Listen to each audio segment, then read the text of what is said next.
What is up, YouTube? And welcome to episode 24 of the Chaos Daily. Not much to go over today. Started my day with a phone call with Lassie. We learned a few things, and we've also discovered a few other things. It's really difficult to analyze this plane with the software that he's using, because getting it set up correctly to actually get the correct information back from the software, a lot more involved. But what we have learned is that my numbers are in the ballpark. My flight envelope is a little narrow, so he suggested a few changes. I've adjusted the airfoil design on the front canards. I've increased the chord length of those airfoils, and I've adjusted their position in relation to the main wing. I've also made an adjustment on the main wing where I've given the tip of the wing a bit of a negative angle twist. This is just because there was quite a bit of wing loading on the tips of the wing during high angles of attack. So yeah, there were just minor tweaks and changes all around. For the most part though, the weight of the aircraft by itself, like I can't reduce the weight of the airframe any further, and the weight of the components, put it in that ballpark where it's a certain weight and for its certain size. This is going to be a fast airplane. No matter how you look at it, this is going to be a zoomer. Let's jump into Inventor, and I'm going to show you a couple of those changes and a few updates on where I'm at. I had to tweak a few things, change a few things, and most parts are ready now to go into STL files, except for the EDF unit. I am still waiting for the EDF to show up so I can get measurements to design that and the mounting of the EDF and everything. Can't happen until I have that in my hands to get measurements, and that's going to take however long that takes. So yeah, let's jump into Inventor. So this is where it's at the moment. It hasn't really changed that much, except for you'll see the front canard now has a very different profile. Very different shape. We can look at the canards by themselves, so you can see the root profile and you can just about see the tip profile. So all up, the front canards now, they're generating better lift for their design at the moment. As before, they were actually very close to the real Long Easy's airfoil, but unfortunately you can't just scale down airfoils. I didn't even intend to make the originally the same shape as the original. I was just eyeballing the dimensions of the plane to get the same sort of ratio of wing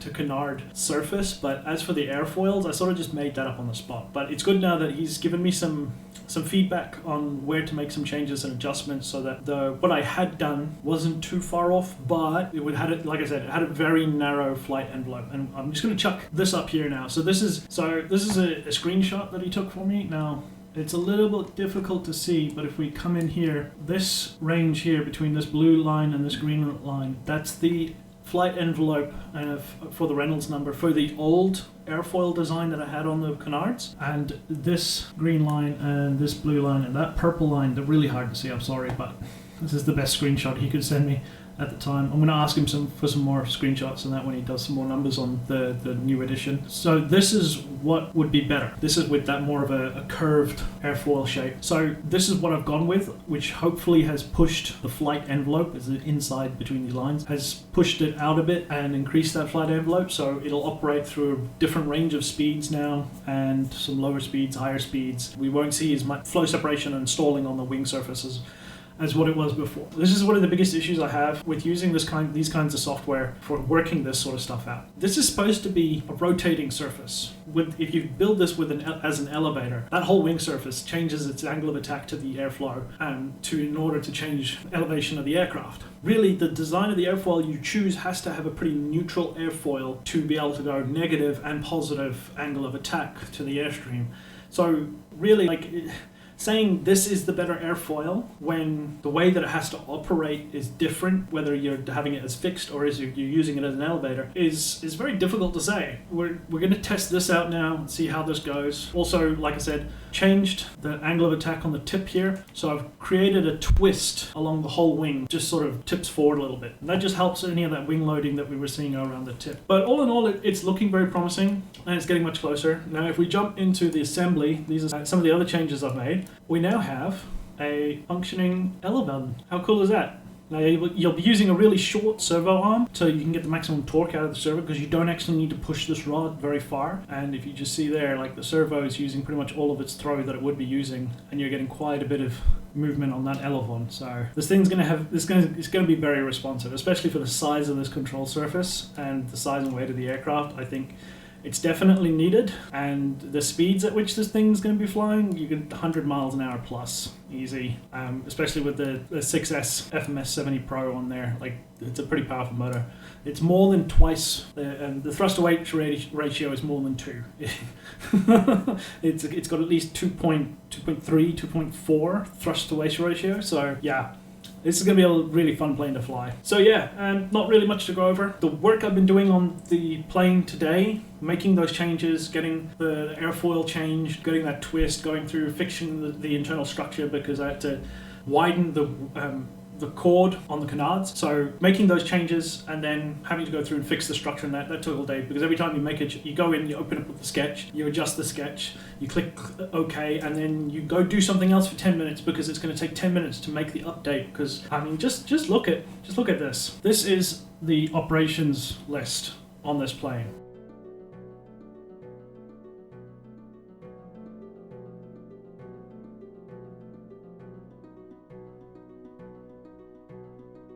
Is that crazy or what, right? If I slide the slider up, it doesn't matter how fast I go with my mouse, the slider is slow to catch up with the mouse because it has to load that list. So yeah, making any of the changes, and the changes I were making were all the way back up here in this sort of area, through these parts here and some of those. So it would then have to go and update all of these other operations all the way down. So every time I did it, it took about 10 minutes. So that was a bit annoying, but so it's done. It wasn't a huge hassle having to wait every single time, because at the same time I'm doing some research, looking at some information online about 3D printing planes. We're going through some discussions about how to approach setting up the STL files and how to sell the SCDL files, and making sure that when somebody buys the STL files, they bring it into their slicer. It's unfortunately, we can give them some recommended settings, but unfortunately they aren't going to have to work it out for themselves. There's too many different kinds of slicers, there's too many different kinds of printers, different kinds of printer setups. The whole ecosystem is so broad. I'm not going to spend the time and energy to try and work out how to make these files work for everything, which it's just impossible. And this is this case with a number of other 3D printed aircraft sellers that are out there. Eclipse is a bit of a different story. They go to some different lengths in the way that they design their planes, and the next plane I design, I'm actually going to try and copy what they do, but differently, because I don't like the way they do their stuff. There's some better ways to do things, especially when it comes to the design. But hey, who am I to say? This is my first plane and it's not even printed yet. But definitely, this is going to be much more of a resin printing focused sort of channel, because as much as I love FDM printing, I hate it, loathe it. There's so many different things and aspects that go wrong, settings, setup. It's so particular about what you do to get the right stuff out of what you're making.